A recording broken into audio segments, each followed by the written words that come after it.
নমস্কার বন্ধুরা, আমি শর্মিষ্ঠা কিচেনে সবাইকে স্বাগত। আজকে আমি একটা দারুণ স্বাদের রেসিপি শেয়ার করছি, বাটার গার্লিক এগ। চলুন দেখে নিই কীভাবে বানাই। বাটার গার্লিক এগের জন্য আমি এখানে 6টা এগ নিয়ে নিয়েছি। এটাকে আমি একটা পাত্র নিয়ে নেবো, তার মধ্যে ফেটিয়ে নেব।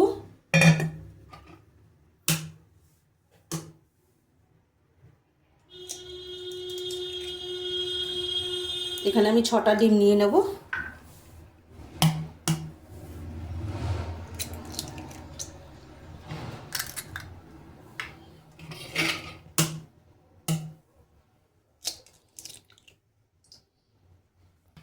এখানে আমি 6টা এগ ফাটিয়ে নিয়েছি। পরিমাণ মতো আমি নুন দিয়ে দেবো। হাফ চামচ গোলমরিচ গুঁড়ো দিয়ে দিলাম।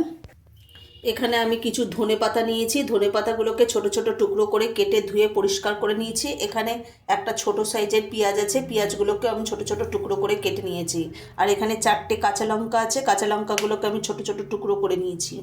আর এখানে 6টা রসুন কোয়া আছে, রসুনগুলোকে আমি ছোট ছোট টুকরো করে নিয়েছি। ডিমের এই ব্যাটারের মধ্যে আমি ধনেপাতা কুচিগুলো দিয়ে দেবো আর পেঁয়াজ কুচিগুলো আমি দিয়ে দেবো। আমি একটা চামচ দিয়ে এটাকে ভালো করে ফেটিয়ে নেব। আমার ডিমটা ভালোভাবে ফেটানো হয়ে গেছে সমস্ত উপকরণ দিয়ে। আমি গ্যাসটা ধরিয়ে দিলাম। কড়াইটা আমি বসিয়ে নিচ্ছি। কড়াইটা আগে আমি একটু গরম করে নেব। কড়াইটা গরম হয়ে গেছে, আমি কড়াইয়ের মধ্যে বাটার দিয়ে দেবো। এবার বাটারটাকে ভালোভাবে গলিয়ে নেব। এবার যে আমি ডিমের যে ব্যাটারটা তৈরি করেছিলাম সেটা আমি কড়াইতে দিয়ে দেবো।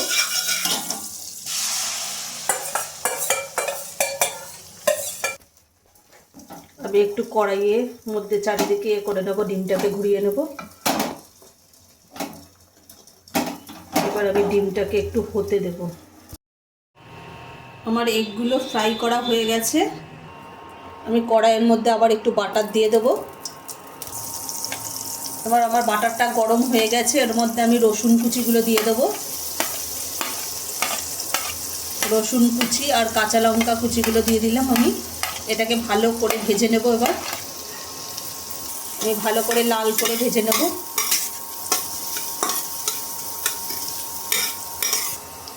আমি পরিমাণ মতো এর মধ্যে নুন দিয়ে দিলাম।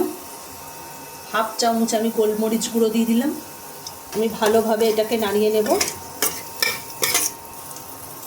আমার রসুন কুচি আর কাঁচা লঙ্কাটা ভালো করে ভাজা হয়ে গেছে। এর মধ্যে আমি 1 চামচ কর্নফ্লাওয়ার দিয়ে দেবো।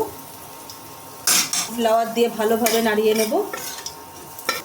আমি 1 বাটি দুধ দিয়ে দেবো। এবার ভালোভাবে নাড়িয়ে নেব। আমার দুধটা ভালোভাবে ফুটে গেছে। এবার আমি যে এগটা ফ্রাই করে রেখে দিয়েছিলাম সেটা আমি দিয়ে দেবো। এবার আমি ভালোভাবে নাড়িয়ে নেব। আমি একটু হাতের সাহায্যে ম্যাশ করে আমি ওপর থেকে একটু কসুরি মেথি ছড়িয়ে দেবো। এবার ভালোভাবে নাড়িয়ে নেব। আমি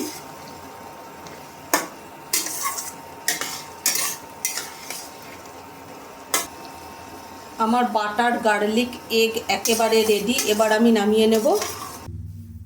আমার বাটার গার্লিক এগ একেবারে রেডি। এটা আপনার পরিবেশনের জন্য একেবারে তৈরি হয়ে গেছে। আপনারা একবার এইভাবে অবশ্যই বাড়িতে বানিয়ে খেয়ে দেখবেন। আজকে যদি আমাদের বাটার এগ গার্লিক রেসিপিটা ভালো লেগে থাকে তাহলে লাইক, কমেন্ট, শেয়ার এবং সাবস্ক্রাইব করতে ভুলবেন না। আর অবশ্যই বাড়িতে বানিয়ে খেয়ে দেখবেন।